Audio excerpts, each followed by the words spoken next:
because this is a speaking podcast. Well, Toyota was my first major client. They really built my business. And because they were in Southern California and I was getting enough business from Toyota, I started going out there frequently. And at the time, there was an airline called Jet America. And Jet America had a ticket one way from Chicago to Long Beach for $100. And so I would fly out for lunch. I would fly out to have a meeting and turn around and fly back. And then somebody said, well, while you're here, why don't you go see my friend at XYZ? And XYZ turned out to be Vidal Sassoon. Vidal Sassoon turned out to be Knutson. Knutson turned out to be Neutrogena. So started building my business in Chicago with Southern California clients. And each one of them had their own unique language, their own unique problems, and I became the problem solver. And so one of the things that I did is I made a sign that said, in case of emergency, call this 800 number. And I gave it to everybody in purchasing in all of these companies, and they hung it on their wall. And they would call up and say, Jim, we got a problem with white grease. What do you know about white grease? I didn't even know what white grease was. Turns out that white grease was the grease you put on the hinges of car doors, and you've seen it Okay. in, and it was always a mess. So they wanted a Yeah. private label white grease. So I found a manufacturer in Florida that made white grease. And he said, well, what about my other products? Well, like what? Well, I make silicone spray and so forth, and then I make, which is like a WD-40. And then he made a vinyl that you put on your dashboard to make it shine. So I made a deal with him to be his rep.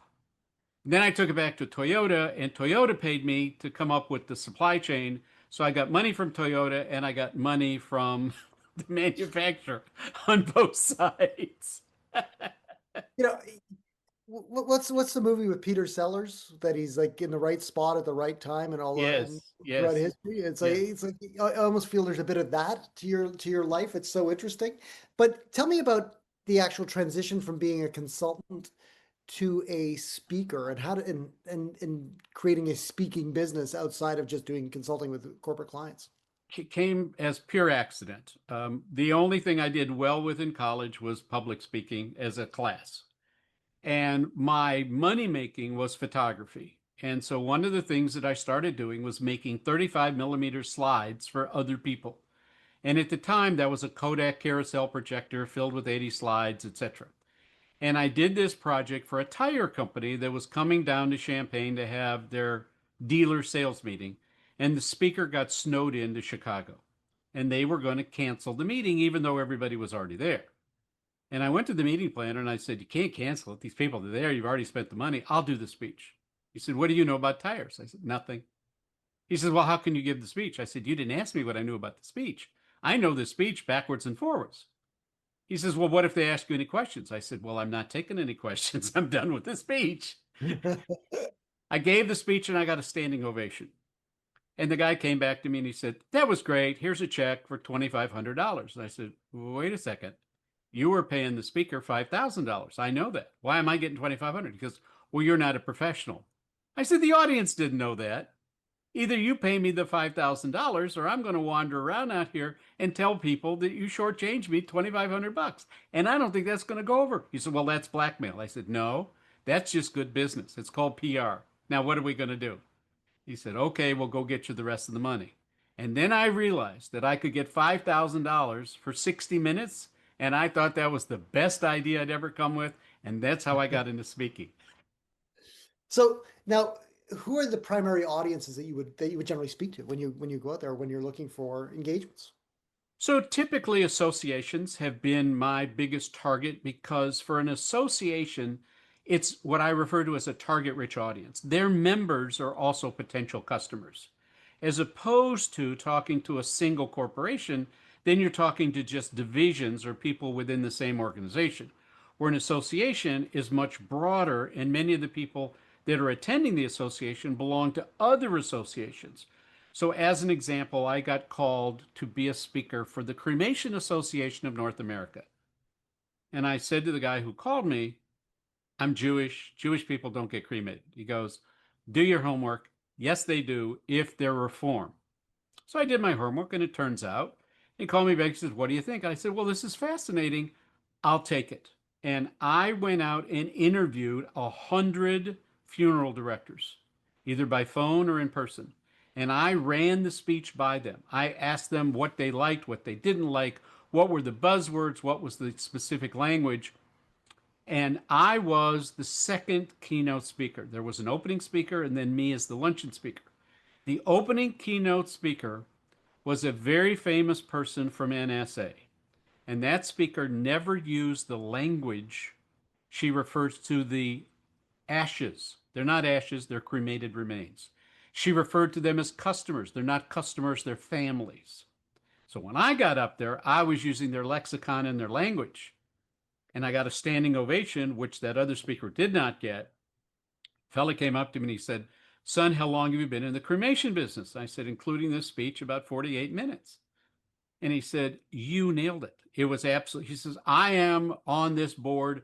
We would like you to be our keynote speaker." And it turned out I got 11 speaking engagements from that one presentation.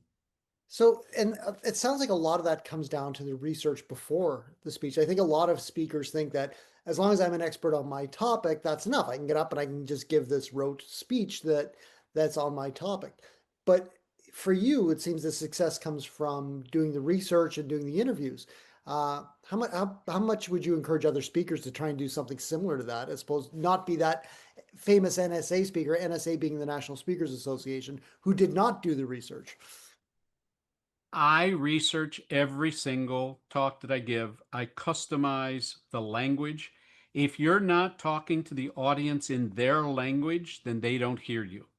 The moment that speaker said ashes, I saw people looking at one another going, that person didn't do their homework. And it's critical. I have been on stages where very, very successful speakers didn't do any customization, didn't do their homework, didn't speak their language. And you could see from the audience's reaction. I have a very simple philosophy. My role is to make the meeting planner look good, not me. Because when I leave, I'm gone. That meeting planner is still there. I want that meeting planner to walk away with everybody going, wow, Feldman was great. Wow, Feldman learned about our business. Wow, Feldman gave me some ideas that I could use. Thank you so much for bringing Feldman in. That's my goal. And as long as I continue to stay focused on what I refer to as what's in it for me, meaning the meeting planner and the audience, then I get hired. And you can see even now, my most recent use of a product called Talkadot, where you can get audience reactions. I have over 700 people that gave me 100% ratings. They don't know me, they only heard me speak one time, and yet I somehow connected with them and they were generous enough to say, OMG. And that's my goal. Now you did say you spoke to 100 funeral directors or people in the industry. For speakers that are watching this now, how do you go about finding those 100? What is the process to say, how do I find the 100 people to do the research? Because I love the idea of doing it. And does it have to be 100? Could it be 10? Could it be 5? So I'm going to make it real easy. The meeting planner is the answer. So you say to the meeting planner, I'd like 3 lists. List number 1 is the current board of directors. List number 2 is last year's board of directors. And list number 3 is who are the people that are going to be the most difficult, the people that are sitting there with their arms crossed in the audience, that are saying, what does this guy know and why am I here and when am I going to go get my croissant and my coffee because he's wasting my time? Give me that list, and I will turn that into 100 or 50 or 25 advocates. Because I will say, when I was talking to Aiden and he told me he had this problem, I thought other people in the room might have the same problem. Let me share the problem and the solution. And you can see in the audience people sitting up, taking notes, talking to one another, high fiving, and going, this guy gets it. And that's the goal at the end of it. Do your homework, and you will get hired back, not necessarily by that group, but you will get hired back by people in the audience. And then they will say, bring Feldman back in 2 years or bring Feldman back in 5 years, whatever their turnaround is. And I get a lot of repeat business that way.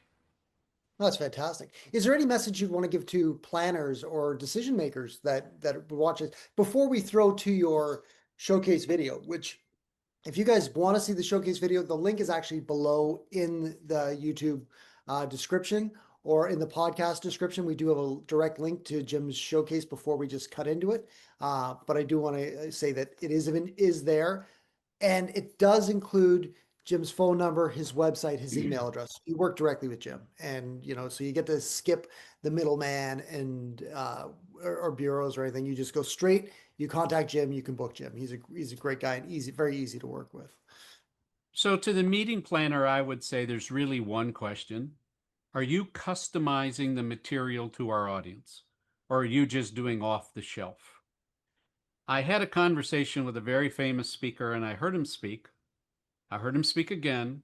I heard him speak a third time at three different audiences. It was the identical speech. And I Mm. said to him afterwards, I've heard this three times. I can do your speech. I said, why are you doing the same speech? He goes, why do I need to customize it? They're never going to hire me back again. I'm just going to find different audiences. So his business model was finding different audiences. My business model is having the audience become evangelists about spreading the word about Jim Feldman.